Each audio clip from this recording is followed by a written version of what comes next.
மெயின்ஸ்னு வரும்போது மோஸ்ட்டாக வந்துட்டு என்னோட நோட்ஸு ப்ரிலிம்ஸ்க்கு யூஸ் பண்ணதே நிறையா சப்ஜெக்ட்ஸ்க்கு மெயின்ஸ் பண்ணிட்டேன்.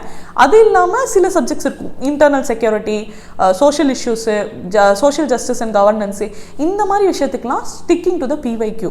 இங்கே தான் பிவைக்யூ சிலபஸ் ரெண்டுமே ரொம்ப ஹெல்ப் பண்ணும். ஏன்னா இதெல்லாம் நமக்கு புதுசான சப்ஜெக்ட்ஸு.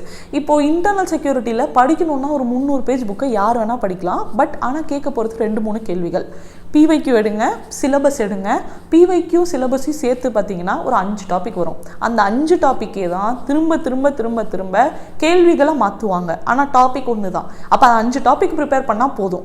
ஸோ சிலபஸ் பிவைக்யூ ரெண்டுத்தையும் மேட்ச் பண்ணி இன்டர்னல் செக்யூரிட்டியாக 5 டாப்பிக்கு நான் ஒரு 3 பேஜ் நோட்ஸ் தான் வச்சுருந்தேன்.